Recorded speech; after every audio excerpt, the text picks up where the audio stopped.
একটা কথা বলি, একদম মনের কান দিয়ে শুনবেন। জান্নাতে যাওয়া সবার স্বপ্ন। আছি আমরা সবাই দুনিয়ায়। ঠান্ডা মাথায় ভেবে দেখলে দেখবেন এই দুনিয়া এবং জান্নাতের মাঝখানে কিন্তু দুইটা স্টেশন আছে, একটার নাম কবর, একটার নাম হাসর। কবরটা কিরকম? আমাদের দুশমনরা না, আপন জনেরাই কিন্তু খনন করবে, আপন জনেরাই কিন্তু লাশটা রাখবে, আবার আপন জনেরাই কিন্তু ওই দেহটার উপরে বাঁশ বিছিয়ে মাটি চাপা দিবে, চতুর্দিক থেকে অন্ধকার করে ফেলবে।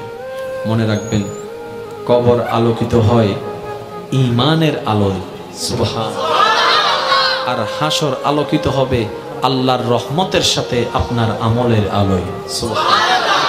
হাসর আলোকিত হবে আমলের গুণে, কবর আলোকিত হবে ঈমানের গুণে। আর ঈমানটা কানে থাকে না, মনে থাকে। তাহলে সেই মনটাকে যদি আপনি পরিষ্কার করে ফেলতে পারেন, হ্যাঁ সত্য, এটা একদিনে হয় না, এটা এক সপ্তাহে হয় না, এটা এক মাসে হয় না, এটা এক বছরে হয় না। এটা হচ্ছে বান্দা চেষ্টা করতেই থাকবে, হিংসা থেকে যেন সে নিজেকে বাঁচাই রাখতে পারে।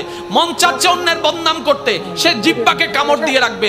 দুনিয়া উল্টায় যাক, আমি বদনাম করব না, আমি বদনাম করব না, আমি বদনাম করব না। মন বলছে তাকে মেরে ফাটাই ফেল রাগের কারণে।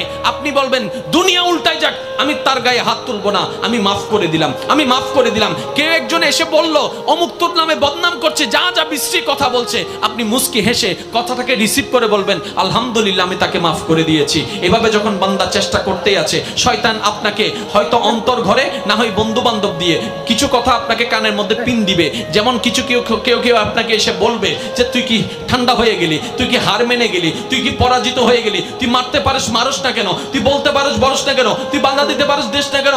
আপনি বলবেন দুনিয়াকে খুশি করার আমার দরকার নাই, আমার রবকে খুশি করার দরকার, সুবহানাল্লাহ।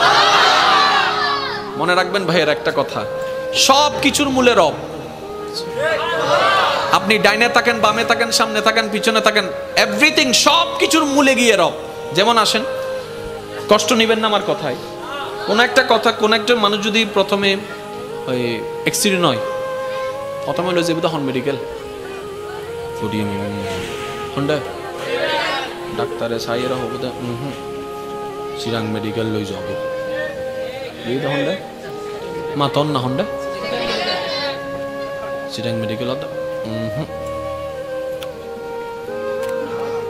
আইকা হইতাম এটা হাওলা সাইয়ের হদা তো বেশি রিক্স তো ফাইতাম জোর হ না ইয়া বারেন না জায়গা সব জান না বারেন না ইন্ডিয়া লা হদা ফাইতাম না লন্ডন যাবে হন্ডা লন্ডন সিঙ্গাপুর ইতারা হদ মারে মা এই মেশিন হারাত তো নাই আমেরিকা যাবে আমেরিকা যাওয়ার পরে ডাক্তার হদ দেয় ইটা হদ আর হনমিকে যাইতো না হইস পডিয়াতুন গুতে গুতে চলি সিধা হন্ডা আমেরিকা হদ আই আর হন্ডা হইম ইতারা তো সিনিয়র আর হাসে ফাটাইতে ফাটাইতে আর হাসে ফাটাই আ হন্ডা ফাটাই আর তুম সিনিয়র মেশিন তান্ডা হনমিকে জোরহনা সিনিয়র মেশিন তার তো হনমিকে এবার আমেরিকা ডাক্তার হদ আল্লাহ লাগর আল্লাহ লাগর আল্লাহ লাগর আল্লাহ লাগর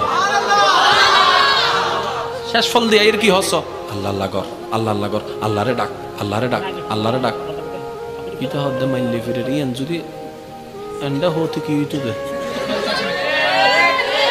ইয়া শেষ পর্যন্ত হার হাসে নাম বুঝি দে জোর হ না হার হাসে আরো জোরে হার হাসে আল্লাহ হদ্দে এতম বাদে না ডাক হদ্দে টাকা থরি ইয়া কার নাম ল তো জিয়েন ঠেকাত ফরিলম পরে ইয়ান আল্লাহ পছন্দ না করে আল্লাহ হদে আল্লাহ পাক বলছেন বান্দার ঠেকাই পরে আসলে আমি রহমত করি কিন্তু আমি বেশি খুশি হই যখন আমার বান্দার কোনো ঠেকা থাকে না সে নিজে থেকেই আমাকে স্মরণ করে নিজে থেকেই আমাকে ডাকতে থাকে নিজে থেকে আমাকে ভালোবাসতে থাকে, নিজে থেকেই আমার কাছে চাইতে থাকে, নিজে থেকেই আমার কাছে যখন সিলিন্ডার করতে থাকে, আমি রব ওই বান্দার উপর বেশি খুশি হয়ে যাই। তাই তো 5 ওয়াক্ত ফরজ নামাজ আমার আদেশের কারণে আমার বান্দা দাঁড়িয়ে যায়।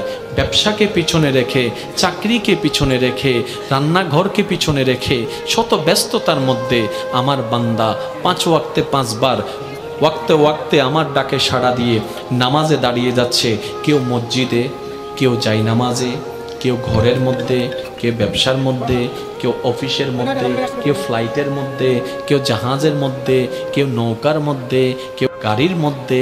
আমার বান্দা শত ব্যস্ততার মধ্যে শুধু আমার আদেশটা পালন করার জন্য 5 ওয়াক্তে 5 বার শত ব্যস্ততার মধ্যে আমাকে ভালোবেসে, আমাকে হাজিরা দেওয়ার জন্য, আমার দরবারে হাজিরা দেওয়ার জন্য, আমাকে খুশি করার জন্য আমার বান্দা নামাজ পড়তে থাকে।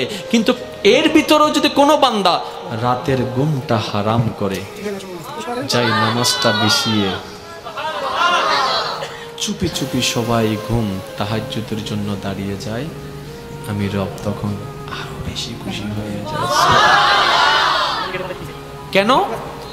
আমি আমার বান্দাকে বলিনি, সে নিজে থেকে এসেছে। আরেকটু জোরে বলেন। আমি আমার বান্দাকে বলেছি, বান্দা ঘুমাও। বান্দা দাঁড়াই গেল জামাতে নামাজে, বান্দা দাঁড়াই গেল যাই নামাজে। এবার ফেরেশতা জিজ্ঞেস করে, মাওলা সে তো ঘুমাই না, দাঁড়িয়ে আছে।